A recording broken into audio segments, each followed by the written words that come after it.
Bonjour à toutes et à tous, bienvenue à cette conférence de 15 minutes organisée dans le cadre de l'événement annuel des e-rendez-vous de la protection sociale. Je suis Hervé Bélasquin de l'URSSAF Midi-Pyrénées et je laisse le soin à mon binôme de se présenter. Bonjour à tous, je suis Lucille Saint-Jean de l'URSSAF PACA. Alors nous en profitons d'abord pour remercier Net Entreprise et ses comités régionaux pour cette initiative, ce salon de la protection sociale. Le but de cette conférence de 15 minutes, c'est de décortiquer une nouveauté réglementaire de la loi de finances. Il s'agit donc d'une nouvelle contribution, à savoir le versement mobilité rurale et régionale, qu'on va nommer d'ailleurs pour la présentation le VMMR pour simplifier les choses. Très important lors de cette conférence de 15 minutes, vous avez la possibilité de nous interroger et donc de poser des questions dans la zone de conversation qui est prévue à cet effet. Donc n'hésitez pas à nous interroger et nos experts répondront en direct à toutes vos interrogations.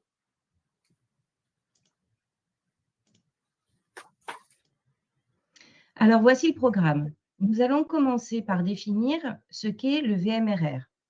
Ensuite, nous verrons les 3 conditions pour y être soumis. Puis, nous aborderons les règles de calcul de l'effectif, un point assez technique. Nous enchaînerons sur la déclaration des SN. Et enfin, nous terminerons avec les exonérations et quelques cas concrets. Alors au départ, il est important de définir ce qu'est le VMMR.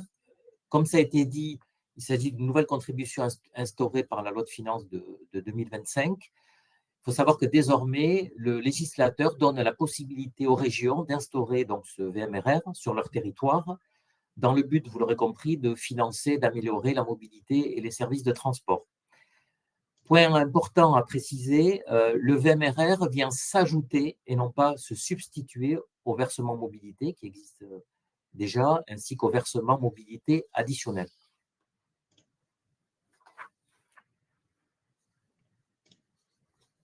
Important aussi de préciser les caractéristiques clés de cette contribution.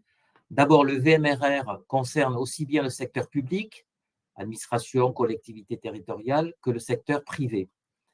Il s'applique, et c'est très important, aux entreprises qui ont au moins 11 salariés sur le périmètre de la région qui est concernée. Géographiquement, il s'applique en France métropolitaine et en Corse. Sont exclus l'Île-de-France et les départements d'outre-mer. Au niveau du taux de cette contribution, il est variable, il est fixé, c'est important, par chaque région, avec un plafond maximal de 0,15%. Précisons également que les taux réduits du VMRR sont applicables aux artistes, aux mannequins, également aux journalistes. Une particularité qui va concerner les fondations et les associations reconnues d'utilité publique, elles peuvent possiblement bénéficier d'une exonération. Pour cela, elles doivent en faire la demande directement auprès de la région et non pas auprès de l'URSSAF.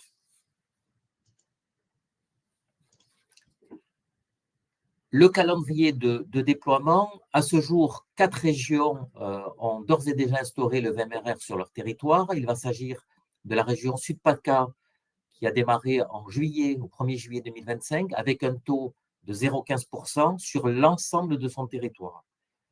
La région Occitanie, et c'est l'actualité du moment, instaure le VMRR à partir du 1er novembre, avec une particularité, le taux est toujours de 0,15%. Par contre, le VMRR s'applique sur une partie de son territoire, c'est-à-dire à savoir certaines communes.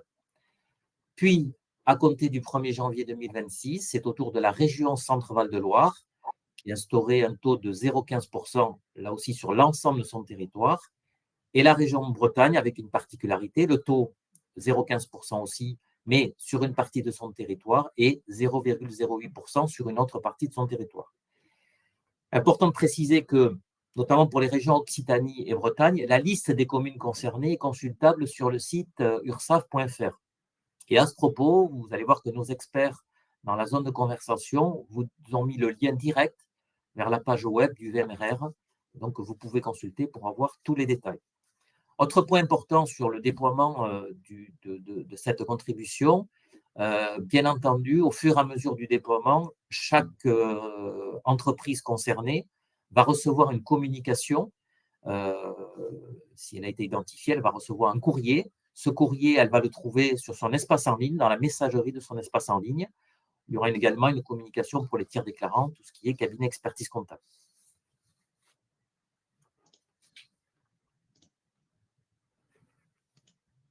Maintenant que nous avons posé les bases, la question, c'est précisément qui doit payer.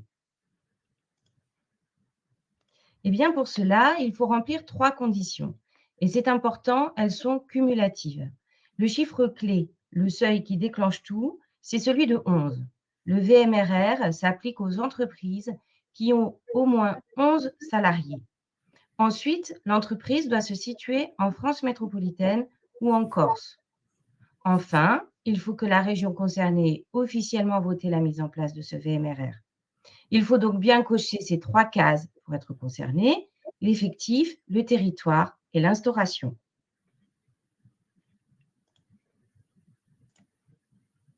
Passons maintenant au calcul de l'effectif. Un point assez technique, mais qui est absolument déterminant pour la justesse des déclarations. Comment calcule-t-on précisément cet effectif? La règle est simple. Il faut prendre en compte l'ensemble des salariés qui sont inscrits au registre unique du personnel, qu'on appelle le RUP, des établissements de l'employeur qui sont situés dans la région ayant mis en place le VMRR. On ne se préoccupe pas du lieu de travail réel du salarié. Bien sûr, les dispositions de la loi Pacte sur la neutralisation des seuils d'effectifs s'appliquent dans le cadre du VMRR.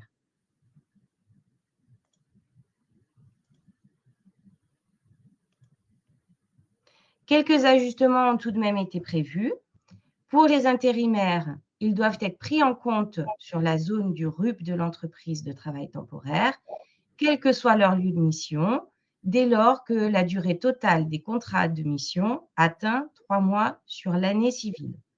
Nous retrouvons également l'exception concernant les salariés affectés aux véhicules de transport aérien et routier, pour qui la doctrine applicable au versement mobilité classique s'applique aussi au VMRR.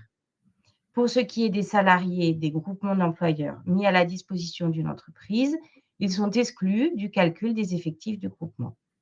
Voilà, donc la différence majeure par rapport au versement mobilité classique, c'est que l'exception concernant les salariés qui exercent plus de 3 mois consécutifs en dehors du ressort d'un établissement de l'employeur n'est pas applicable au VMRR. Pour le VMRR, on ne se préoccupe pas du lieu de travail réel du salarié. Les salariés sont pris en compte dans la région où est situé l'établissement tenant le RUP sur lequel ils sont inscrits.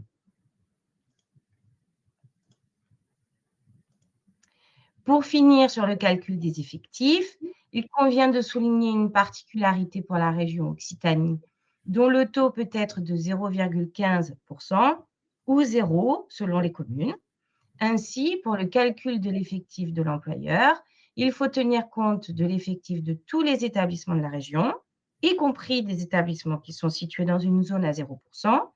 En revanche, pour l'assujettissement, si l'effectif de 11 salariés est atteint sur la région, seuls les établissements situés dans une zone où le taux est de 0,15 doivent déclarer le VMRR.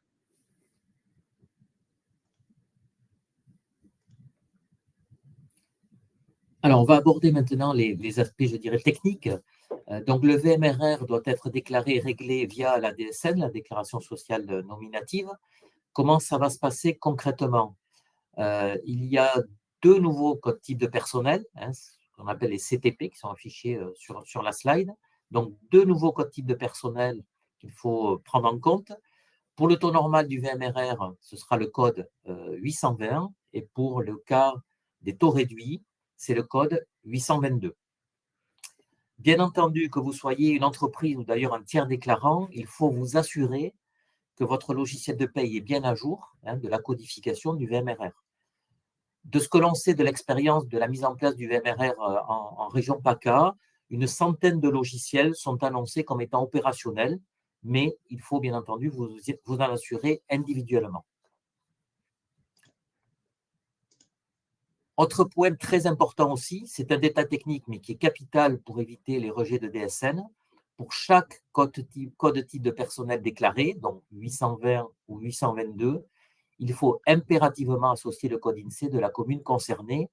Là aussi, la liste des codes communes est disponible sur ursaf.fr.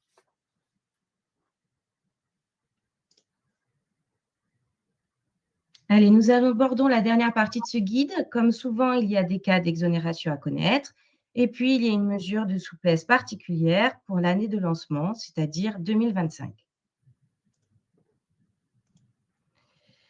Donc, les exonérations qui existent déjà pour le versement mobilité en zone de revitalisation rurale, ZRR, et en zone franche urbaine, ZFU, s'appliquent aussi au VMRR.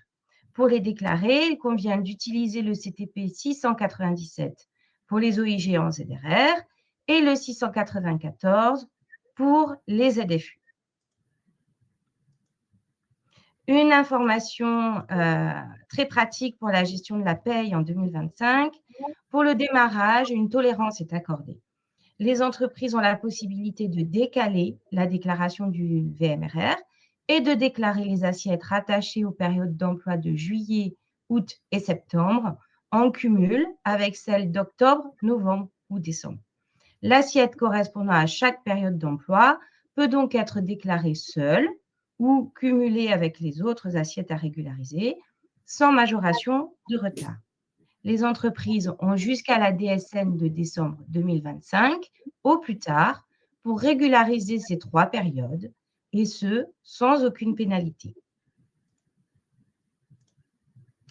Attention toutefois, le point de vigilance majeur avec cette tolérance, c'est ce qu'on appelle la concomitance. Cela veut dire que les déclarations concernant la contribution et l'exonération doivent porter sur des périodes concomitantes. Par exemple, si l'employeur décide de décaler la déclaration de la cotisation de juillet sur la DSN d'octobre, il faudra y déclarer l'éventuelle exonération du mois de juillet aussi. Contribution et exonération doivent absolument voyager ensemble sur la même déclaration.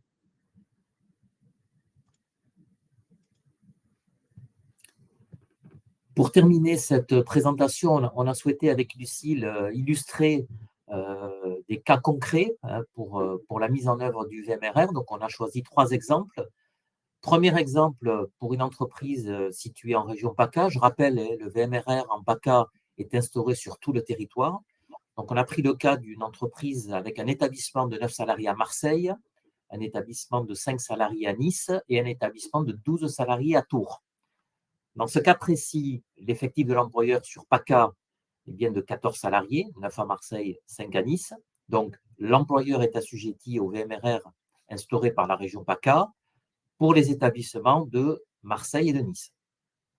Concernant l'établissement de Tours, à ce jour, je précise bien à ce jour, il n'est pas assujetti au VMRR, mais il le sera dès le 1er janvier 2026, puisque dès cette période, la région Centre-Val de Loire, où est situé Tours, met en place la contribution.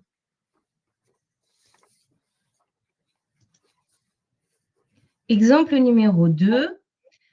Un intérimaire est lié à une ETT, une entreprise de travail temporaire située dans la région PACA par plusieurs contrats représentant 10 mois de mission en tout.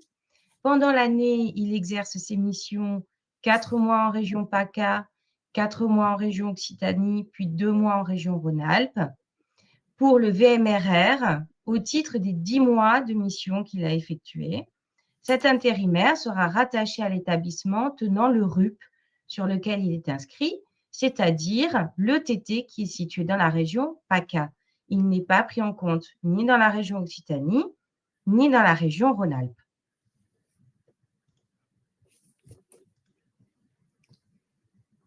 Troisième exemple, pour une entreprise installée en Occitanie, on rappelle là aussi que pour l'Occitanie, le VMRR est instauré sur une partie du territoire. Donc, on a pris l'exemple d'une entreprise qui a un établissement de 8 salariés à Toulouse. Alors, Toulouse fait partie des communes avec un VMRR à 0,15%. Un autre établissement à Castres. Castres ne fait pas partie des communes où le VMRR s'applique. Dans ce cas précis, dans cet exemple, l'entreprise est assujettie au VMRR parce qu'elle a un effectif supérieur à 11 salariés, 8 à Toulouse et 8 à Castres. En revanche, seul l'établissement de Toulouse déclare le VMRR dû sur les rémunérations, bien entendu, des 8 salariés qui composent l'établissement de Toulouse.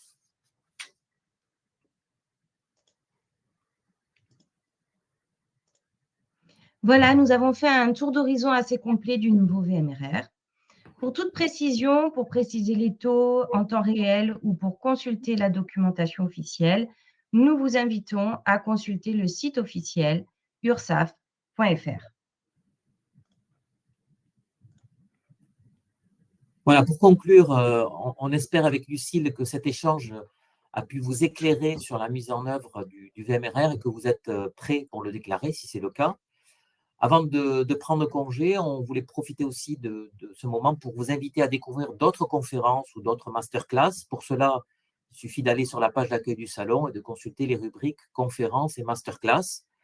Vous pouvez également vous connecter sur les comités régionaux de Net Entreprise, qui disposent d'ailleurs de plusieurs stands. Voilà, on vous remercie pour votre attention et on vous souhaite une bonne journée. Bonne journée.